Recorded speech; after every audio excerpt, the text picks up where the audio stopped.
नमस्कार दोस्तों, आज हम जानेंगे कि किस प्रकार एक डिस्ट्रीब्यूटर घर बैठे अपनी डिस्ट्रीब्यूटर आईडी का उपयोग करके कंपनी से ऑनलाइन ऑर्डर के माध्यम से प्रोडक्ट मंगवा सकता है। ये प्रक्रिया बिल्कुल सरल, सुरक्षित और सुविधाजनक है। यदि आप भी अपनी आईडी से स्वयं ऑर्डर करना चाहते हैं तो इस वीडियो को अंत तक अवश्य देखें। आइए शुरू करते हैं। सबसे पहले हम कंपनी की वेबसाइट www.biosukhvedha.com पर जाएंगे। वेबसाइट ओपन होने के बाद आपको लॉगिन का विकल्प दिखाई देगा। यहाँ पर आपको मेंबर लॉगिन पर क्लिक करना है। अब अपने डिस्ट्रीब्यूटर आईडी और पासवर्ड की सहायता से लॉगिन कर लीजिए। लॉगिन सफल होने के बाद आपके डिस्ट्रीब्यूटर आईडी का डैशबोर्ड आपके सामने खुल जाएगा। इसी पैनल के माध्यम से आप घर बैठे आसानी से अपने प्रोडक्ट्स का ऑर्डर कर सकते हैं। अब यहाँ आपको कई विकल्प दिखाई देंगे, लेकिन ऑर्डर करने के लिए आपको ऑर्डर मॉड्यूल में जाना है और प्लेस ऑर्डर के विकल्प पर क्लिक करना है। प्लेस ऑर्डर पर क्लिक करने के बाद आपके सामने प्रोडक्ट सिलेक्शन का विकल्प खुल जाएगा।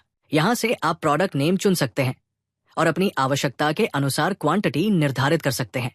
उदाहरण के लिए मैं पहला प्रोडक्ट चुनता हूँ और इसकी क्वांटिटी 1 रखकर ऐड कर देता हूँ। इसके बाद मैं दूसरा प्रोडक्ट गोल्डन वेदा चुनता हूँ। इसकी भी क्वांटिटी 1 रखता हूँ और इसे भी ऐड कर देता हूँ। सभी आवश्यक प्रोडक्ट्स जोड़ने के बाद आपको राइट साइड में शिपिंग एड्रेस दिखाई देगा। यदि आपके सामने दिखाई दे रहा एड्रेस सही है तो आप आगे की प्रक्रिया जारी रख सकते हैं। यदि एड्रेस बदलना हो तो चेंज एड्रेस पर क्लिक करके वो एड्रेस चुन सकते हैं जहां आप अपना प्रोडक्ट डिलीवरी करवाना चाहते हैं। ध्यान रहे, आपके द्वारा दी गई एड्रेस की जानकारी सही और सटीक होनी चाहिए ताकि प्रोडक्ट की डिलीवरी समय पर और सही स्थान पर हो सके। इसके बाद आपको चेक स्पेशल ऑफर का विकल्प दिखाई देगा। यहाँ क्लिक करने पर आपको आपके द्वारा चुने गए प्रोडक्ट्स की कुल राशि दिखाई देगी। मान लीजिए आपने 5,000 रुपए का प्रोडक्ट चयन किया है, तो अब आपको 5,000 रुपए की पेमेंट कंपनी के अधिकृत अकाउंट में जमा करनी होगी। अब आपको पेमेंट डेट चुननी है, अर्थात जिस दिन आपने पेमेंट की है। पेमेंट करने के लिए आप कंपनी के बैंक अकाउंट या उपलब्ध क्यूआर स्कैनर का उपयोग कर सकते हैं। यदि आप स्कैनर विकल्प पर क्लिक करते हैं तो आपके सामने क्यूआर कोड दिखाई देगा। इस क्यूआर कोड को स्कैन करके आप आसानी से पेमेंट कर सकते हैं। पेमेंट सफल होने के बाद आपको अपनी ट्रांजैक्शन डिटेल्स संबंधित स्थान पर भरनी होंगी। इसके साथ ही पेमेंट रिसीप्ट या स्क्रीनशॉट को चूज फाइल के माध्यम से अपलोड करना होगा।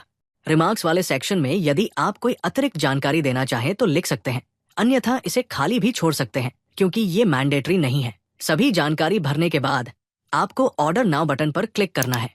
जैसे ही आप ऑर्डर नाउ पर क्लिक करेंगे आपके सामने एक ऑर्डर आईडी जनरेट हो जाएगी। इसका अर्थ है कि आपका ऑर्डर सफलतापूर्वक कंपनी में प्लेस हो चुका है और आगे की प्रक्रिया के लिए स्वीकार कर लिया गया है। आपके द्वारा किए गए प्रोडक्ट ऑर्डर का स्टेटस जानने के लिए आप कंपनी के कस्टमर केयर नंबर पर संपर्क कर सकते हैं। इसके अलावा आप स्वयं भी अपने डिस्ट्रीब्यूटर पैनल में जाकर ऑर्डर मॉड्यूल के अंतर्गत व्यू ऑर्डर लिस्ट पर क्लिक करके अपने ऑर्डर की वर्तमान स्थिति की जानकारी प्राप्त कर सकते हैं। इस प्रकार आप बहुत ही आसानी से घर बैठे अपनी डिस्ट्रीब्यूटर आईडी के माध्यम से कंपनी से सीधे प्रोडक्ट ऑर्डर कर सकते हैं। धन्यवाद।